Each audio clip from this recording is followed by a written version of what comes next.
Summer is nearly here in the UK, and for me that means it's time to properly finalise my bike packing setup for 2024. I went on a fair few trips last summer, and while there weren't any complete disasters, I definitely identified some room for improvement. So in this video I'm just going to talk you through the changes I've made from last year, some of the upgrades I've purchased, just in case you're getting into bike packing or are thinking of upgrading some gear yourself. Oh, and I guess I should just quickly point out that I'm not sponsored and I bought all this stuff at full price. These are my honest opinions, I'm not being told what to say in any way.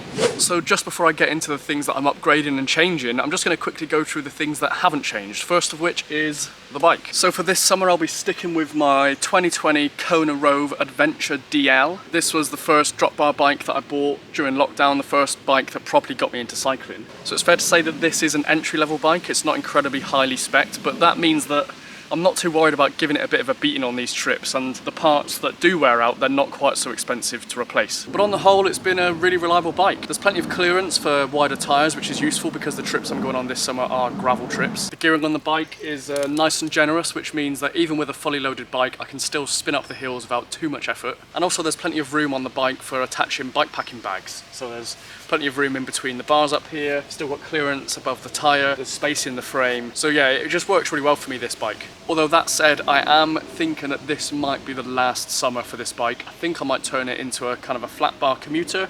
So I'll be looking at potential gravel bike upgrades next year, so stay tuned for a video on that. The other thing I found absolutely no reason to upgrade was the main bags I'm using to carry the bulk of my gear. So these are the Restrap saddle bag, the Restrap frame bag, and the Restrap bar bag. These bags have proved themselves to be incredibly reliable. They are really tough, they're strong, they're durable, but also they function really well. They carry your gear well, they're not too difficult to assemble, they're easy to get things off the bike when you need to at campsite. Yeah, just really good stuff. And actually I need to give a special shout out to Restrap. I managed to snap one of the buckles on one of the bags, and I only noticed this a couple of weeks ago, so I was pretty worried given my bike packing trips are coming up really soon. I emailed Restrap, I said, could you advise what buckle you use so I can get a replacement? And Restrap responded really quickly. They said, no problem, we'll get you a replacement out in the post free of charge, and that arrived this week and all fixed and ready to go. So though I said I'll be sticking with the main 3 Restrap bags for my setup, one of the upgrades I've purchased does give me a slightly different option, which is this Apidura frame bag. The Restrap frame bag functions really well, but as you can see, it takes up the entire length of the frame, which for people with smaller bikes like me, I'm not particularly tall, means there's less room in the frame, which means there's less room for bottles, which means they're trickier to get in and out. So this Apidura frame bag, as you can see, it's not as long. This is a half-size frame bag, which means it slots into the front of the frame here and leaves more space for accessing bottles on the bike. While I probably won't be bringing this Apidura frame bag on my bigger trips this summer, I've tested it a few times on day trips and the quality seems excellent. It attaches really securely to the frame, the zips seem really quality, and yeah, seems like an excellent piece of kit, although given it was £95, you'd kind of expect it to really. One of my main learnings from last year was that I was underutilising my top tube, and that's where the next upgrade comes in. For my trips last year I was using this Toe Peak top loader bag, which sits up there on your top tube. Really good position for accessing stuff on the ride, really useful area because it's kind of wasted space really on the bike otherwise. But what I noticed with this was, firstly, the quality is not great, the zip's already on its way out and it doesn't attach particularly securely to the frame. It would often lock to either side, meaning you have to reposition it whilst you're on the bike. Just a little bit annoying day after day really. But the main thing is it's just not very big. It provides you with some extra capacity, but the whole length of the top tube could potentially be utilised, I realised. So I went into research mode and I found this full length Apidura top tube bag, which I think is going to be a game changer for me. So as you can see, this Apidura version runs the full length of the top tube, which just gives you so much extra carrying capacity. In the past, if I realised I needed extra space, what I would do is attach another top tube bag underneath my saddle, but this just wasn't the ideal solution. My legs would be rubbing against the bags as I was riding and it just got really irritating. So after lots of research and considering my options, I've gone for this Apidura bag. Again, this wasn't particularly cheap, it was £75. But the quality seems really good. It zips from the front and the back, which means you can access different bits in the bag really easily. There's also a separator in the bag, which means you can organise things and things don't slide around. Obviously the thing to bear in mind is that it does make your bike taller, so if you're not particularly tall, when you get on and off your bike, obviously the top tube is that much higher, so if you're standing at traffic lights, you may potentially have a bit of an issue with getting your leg over or whatever it is. The other main changes I've made to my bike packing setup are to my sleep system. So this is a brand new tent. Let's get it out and get it set up for actually the first time.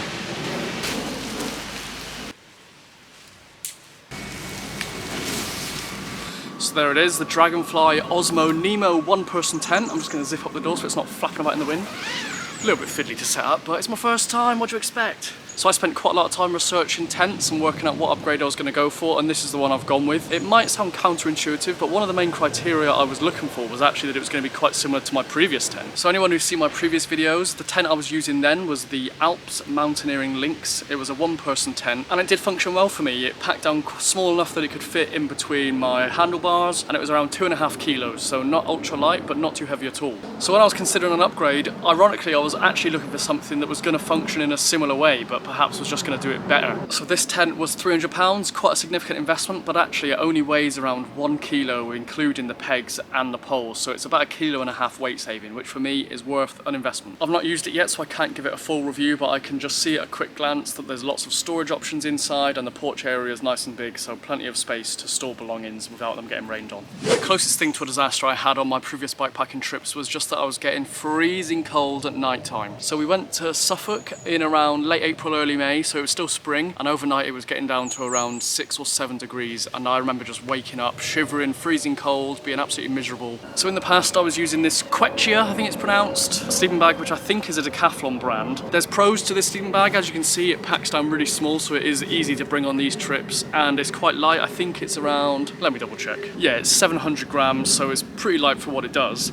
But as I said, not warm enough, so could still be used on summer trips, but even so, there's kind of not a lot of point really, because I've upgraded to this Alpkit Ultra 80. As you can see, packs down even smaller, is lighter. I think it's 500 grams, so a 200 gram weight saving, and it's, judging from the first use, a lot warmer. It's really well reviewed. This was £150, so not cheap, but actually compared to some of the other sleeping bags out there, this was a good option for me.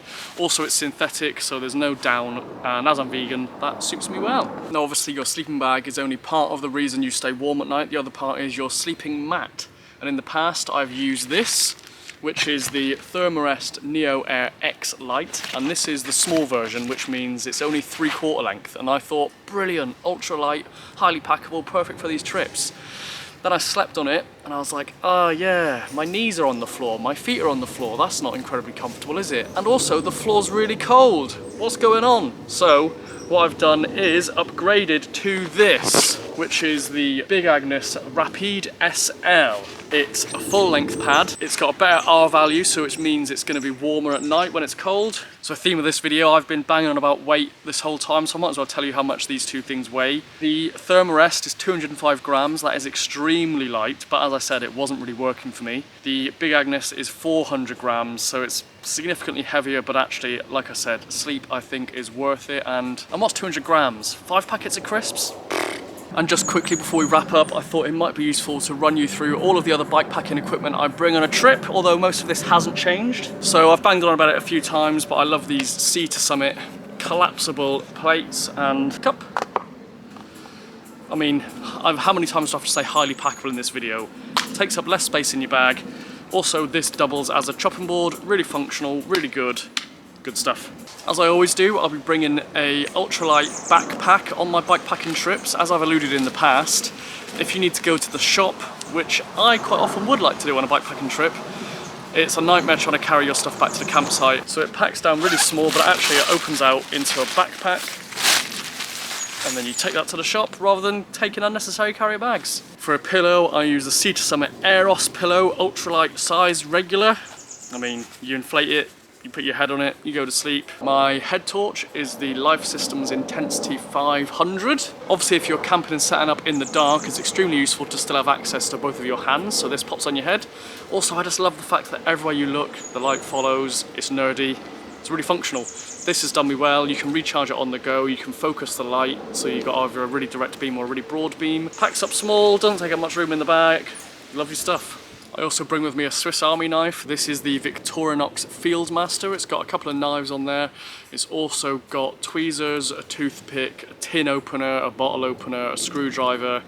Very functional bit of kit. And obviously I'll also bring a multi-tool so that I can do odd jobs on the bike as I go. I also love this lantern, which is called the M-Powered Lucy EMRG.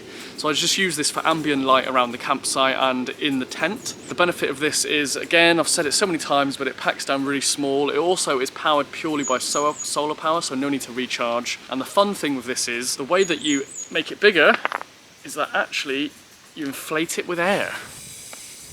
fun. But yeah, just ambient light around the campsite. It's also got a red flashing mode, which I suppose useful in emergencies. And also you can attach it to the back of your bike bag, so you could in an emergency use it as your tail light if you end up cycling unexpectedly in the dark. I'll also bring with me these ski straps. I don't remember where I got these, it probably was just some online website. Take up no room in your bag, super light, but they do just provide you with a bit of extra capacity if you need it. So if you go into the shops, you can strap maybe a bottle onto your bag. Really useful. And shout out Francis Cade for that tip, because it's a Cade classic. And then otherwise, depending on the trip, I'll bring a towel, I'll bring spare clothes, I'll bring a power bank, all the cables, and obviously I need to fit in my camera equipment as well, because I will be filming these trips. So that's that really. Hopefully you found that useful. If you've got any questions about bike packing equipment or tips or whatever, please just leave a comment below and I'll promise to answer every single one of you. I've already got 2 trips in the diary this summer. I'm going to be doing 3 nights and 4 days around Norfolk with my friends Laurie and Shiri, and me and my friend David will be going to a tree house in Wiltshire. So if you want to see those videos and you're not already subscribed, maybe consider subscribing to the channel. And if you still want more bike packing tips, check out this video here where I head to Decathlon and recommend what I consider to be some bike packing bargains. Cheers.